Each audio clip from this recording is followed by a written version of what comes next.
శ్రీ లలితా సహస్రనామ స్తోత్రంలోని 751వ నామం మహాకాళీ మంత్రస్వరూపంలో శ్రీ మహాకాళ్యై నమః. ఈ నామంలో అమ్మవారు మనకు మహాకాళీ స్వరూపంలో దర్శనమిస్తున్నారు. ఈ నామంలోని మహా అనే శబ్దం పరబ్రహ్మమును సూచిస్తుంది. ఇక ఈ తల్లి యొక్క రూపధ్యానాన్ని చేస్తే ఈ అమ్మవారు 10 చేతులతో 10 ఆయుధాలను ధరించి మనకు దర్శనం ఇస్తారు. ఈ అమ్మవారు 3 కన్నులతో మొదలను అనుగ్రహిస్తారు.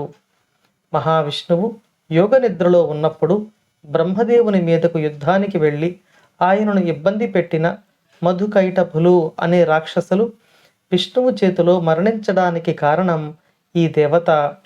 మహావిష్ణువును యోగ నిద్ర నుండి మేల్కొల్పవలసిందిగా బ్రహ్మదేవుడు ఈ అమ్మవారిని శరణు వేడాడు. అప్పుడు ఈ తల్లి మహావిష్ణువు యోగ నిద్ర నుండి లేచి ఆ రాక్షసులను సంహరించేందుకు తోడ్పడింది. ఈ తల్లి ఇంద్ర నీల మణుల వంటి శరీర కాంతిని కలిగి ఉంటారు. ఈ నామానికి గల ఒకానొక అర్థాలలో అనంత ఆకాశ రూపిణి అనే అర్థం కూడా ఉంది. ఈ సృష్టి అంతా ఉద్భవించిన అనంత ఆకాశ మండలము అమ్మవారి స్వరూపమే. అమ్మవారి నుండే ఆవిర్భవించిన ఈ లోకములు అన్నీ ప్రళయకాలంలో ఈ అనంత ఆకాశ మండలంలోనే లీనమవుతాయి. కాబట్టి సృష్టి మొదలు ఈ తల్లి ఉన్నది. సృష్టి లయమయ్యేటప్పుడు కూడా ఈ తల్లి సకల చరాచర సృష్టిని తనలో లయం చేసుకుంటుంది అని ఈ నామం మనకు తెలియచేస్తుంది. ఇక ఈ అమ్మవారు మహాకాళేశ్వరుని యొక్క శక్తి. ఈ అమ్మవారు అయ్యవారితో కలిసి ఉజ్జయిని మహాక్షేత్రంలో భక్తులను అనుగ్రహిస్తారు. ఈ అమ్మవారి యొక్క ప్రసిద్ధ దేవాలయం దక్షిణేశ్వరంలో ఉంది.